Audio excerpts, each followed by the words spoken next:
Back in 1984, when I was practically still a baby, my parents were having a rough time making ends meet. Since my parents thought it would be a genius idea to have 4 kids with no savings to speak of, they couldn't afford an apartment, so we had to move into a local motel with weekly rates. We lived there for about a year. My dad was the only one working, and my older sister was in 2nd grade at the time, so my mom was stuck tending to 3 children, all under the age of 4 for most of the day on her own. I don't remember living there since I was so young, but I was told about the place more than once growing up, which I assume was as a reminder of how far we had come as a family. One morning when Dad was getting ready for work and Mom got my older sister ready for school, Mom noticed a shadow of a man against the pulled curtains of the bedroom. My mom is a notorious scaredy cat, so she hustled my sister towards the bathroom, where Dad was, and hissed, "There's someone outside the window." My dad kind of rolled his eyes at her but looked out toward the front anyway to see if he could see anything. When he saw the shadow, his attitude changed. He snuck quietly but quickly across the room and opened the door. The man who had been standing outside the window immediately turned and ran off away from the motel into the street blindly. My dad narrowed his eyes at his retreating back and closed the door, figuring if the guy was violent, he would have started some stuff instead of running away. He advised my mom to keep the curtains closed over the window for the day, and to stay home with the door locked until he got home later, in case the guy came back. My mom didn't want my dad to leave, but my dad reminded her that he had to, or else he wouldn't get paid for the day. So Mom reluctantly agreed and sent Dad and sister on their way.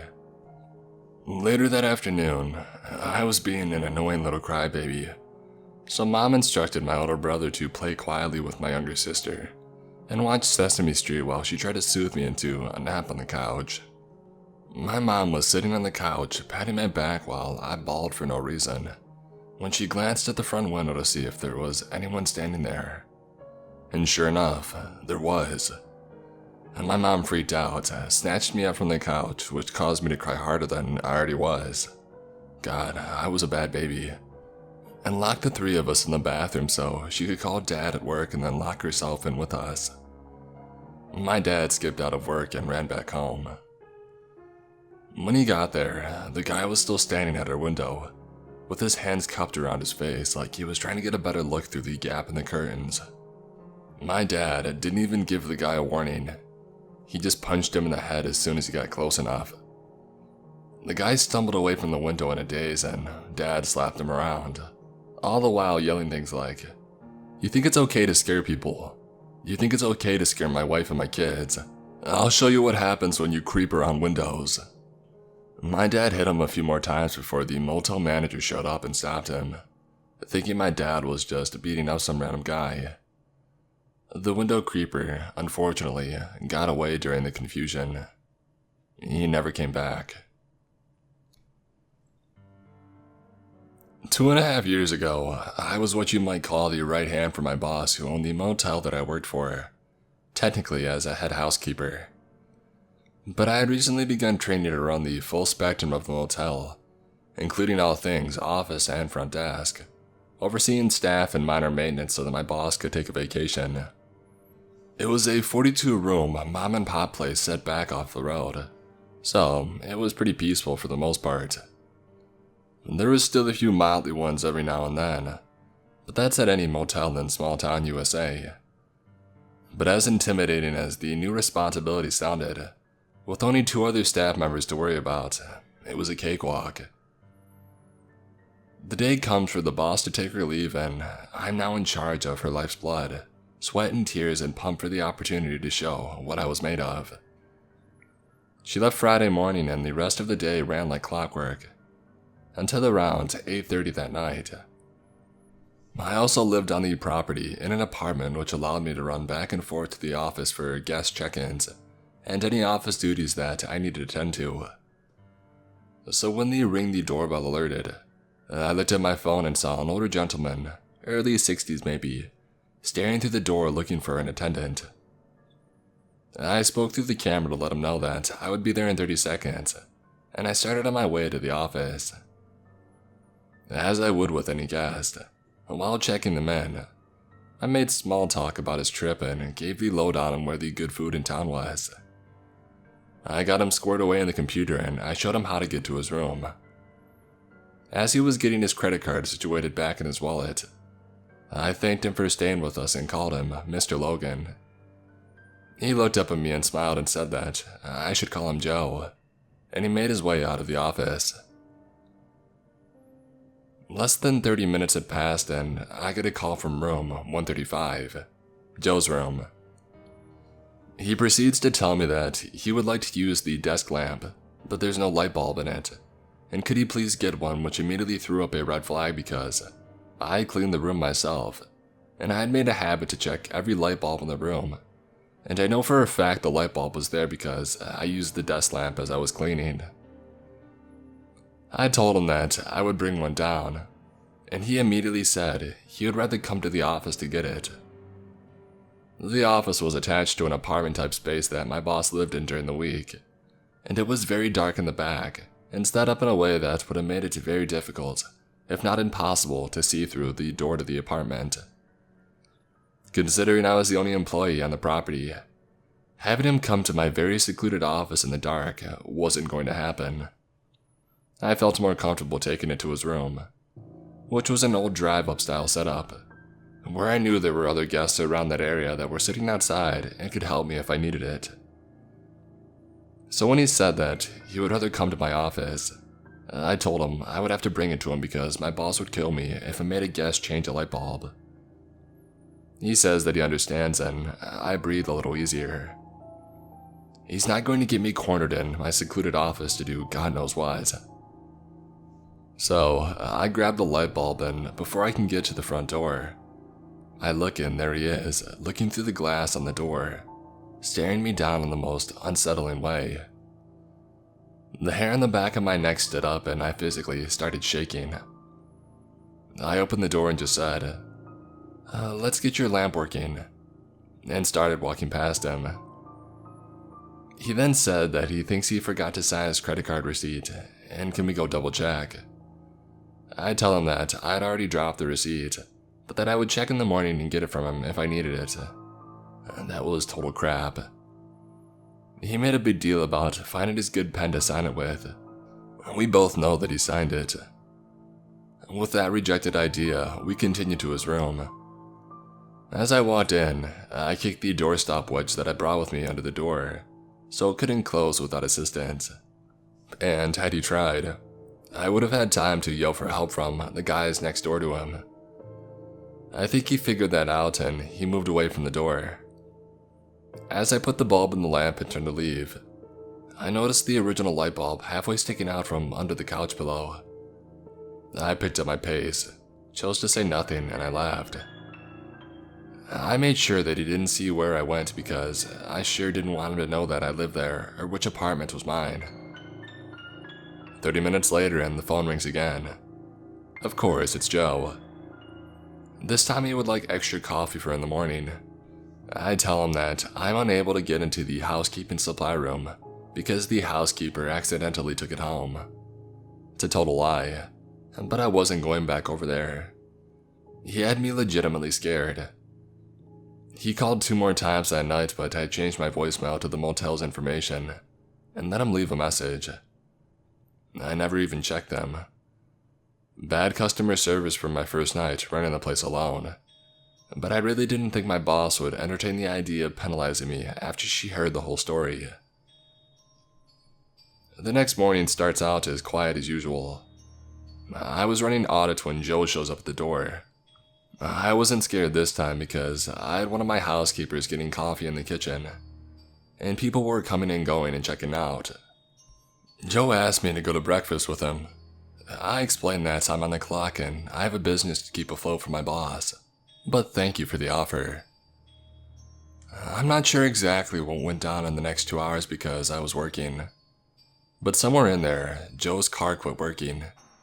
He was trying to get to the next town over, which is significantly bigger than my town for one reason or another. Anyway, he starts getting unreasonably angry that his car won't start, saying things like, "What am I supposed to do without a freaking car?" and whatnot. And then it dawns on him that there is a car dealership next door, and he starts off in that direction. But before he gets too far away, he sees me coming out of a room and says, "You're gonna marry me. Just wait and see. We're going to Vegas." All while smiling and chuckling. So I chuckled too because there's no way that he is being serious. I hoped. I continued on with my day. About 5 hours passed and I get a phone call from the dealership asking if Mr. Logan had checked out. I said he was booked for one more night, and he proceeds to tell me that Joe took a car for a test drive and was supposed to return in 30 minutes, but he hadn't returned and wasn't answering phone calls. They asked if I could check in his room to see if his belongings were still there. I obliged. I opened his door after knocking with no response, and found the room completely destroyed. Papers all over the place, trash on the floor, pictures off the wall, the whole nine. But I wasn't sure if the papers were something that he would come back for, or if he bailed and just left that stuff behind. Aside from the papers, the only other personal belongings were a pair of swim trunks and a pair of socks. Again, was that worth coming back for? So, I tell the dealership that I'm not 100% sure that he's coming back, and then they call the police. After another couple of hours, the police show up at the motel, Joe in tow. He had decided since he paid up until the next day, I would just leave his stuff in there in case he returned, which I honestly didn't think would happen. He goes in and starts taking things out of his room, and that's when the cop comes up to me and, being a small town, knows me and pulls me aside. He says, "Hey, you need to thank God every night that you're still alive and well here." I said, "Okay, what makes you say that?" He said, "That man had every intention of taking you with him tonight and going somewhere you would never be looked for in. I don't know that he would have let you live.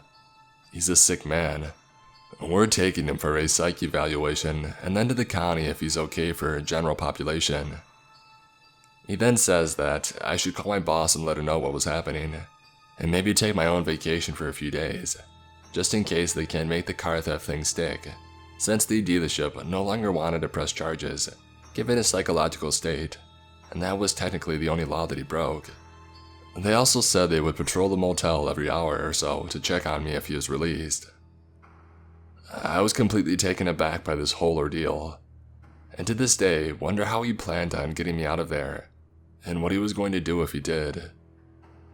He was released after 24 hours, but I never saw him again, and I'm okay with that. When I was 7 or 8, my family went to the beach and rented a room. We had the kinds of rooms where you rent out both and they connect through a door. Like there's a door to leave the room and the door to the other room. In the room connected to ours, there was this army family, a military dad, some kids and a wife. My older sister was supposed to be watching me, as we were down at the jacuzzi during the evening. As we were playing and hanging out and just having a good time, I didn't get out much. I was naive and all around a little kid. And this mom literally sits in the jacuzzi with us. She starts talking to us and is just making herself really comfortable. I was very naive as a kid, as I said. Eventually, we start talking books and she talks about her kids, who are never even seen. And we're just having a good conversation. Really in depth, it felt like. My sister decides that she wants to go back to the room, but I don't. I wanted to stay and talk with the mom. So my sister goes back to the room and now it's just 7-year-old me and some 40-year-old woman. It should have set off some creepy alarms, but it didn't. So she starts talking about going and walking on the beach. It's like 10 p.m. and she wants to go walk on the beach and get shells. I thought it was a great idea. I would get to walk on the beach at night. I felt so free and like a big kid. I didn't need my sister or anything. So I run back to the room and tell my grandparents that I'm walking on the beach with Sue, or whatever her name was. I remember my grandmother reading her book, barely listening to what I said. She just shooed me off. It's important to know that I didn't live with my parents. So, I started walking down the creepy motel corridor. It was a really dark, dim stairwell. So, I'm going through the stairwell like someone out of a movie. As I'm walking, I see the mom at the bottom telling me to hurry up and this and that. While walking through the stairs, the army dad comes running hauling ass to where I'm at. He told me, "Your mom is calling you. It's really important, we gotta go." And basically grabbed me by my wrist, softly, not aggressively, and led me back to our room. He knocked on the door and explained what had happened. I never thought much of it till about a year ago when it came back to me. This woman was leading me away to the beach alone at night, and this army guy got a terrible feeling in his gut, so he intervened. When he said my mom was looking for me, as I don't live with my mom, it set off some alarms in my head. That's when I realized something was up, so I didn't resist going back to my family. As a kid, I knew since he was saying my mom wanted me that it was important. I'm now 20 years old and I truly believe that mom was trying to lure me away to God knows what. And this army dude just had a bad feeling and he saved my life.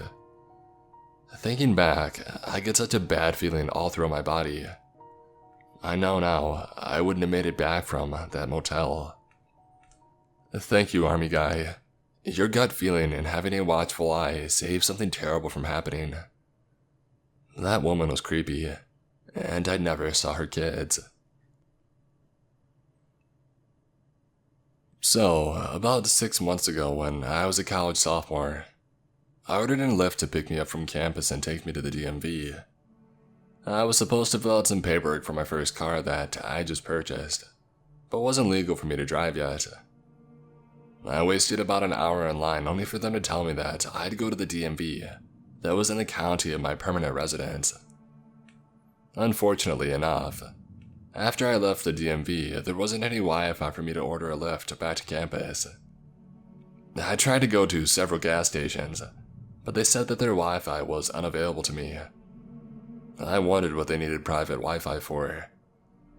I couldn't get a hold of anyone who could give me a ride. So, I decided to take a 7-mile walk back with a knee that I had scraped just a few days before. After walking a few blocks, I walked past a motel parking lot, and a man sitting in his car started to talk to me.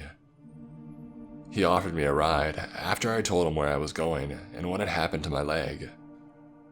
Now, throughout all my life I was told not to take rides from strangers, but I was hurting and I was also going through a bout of depression at the time, and was previously dumped, and I thought to myself, I don't really care what happens to me anymore.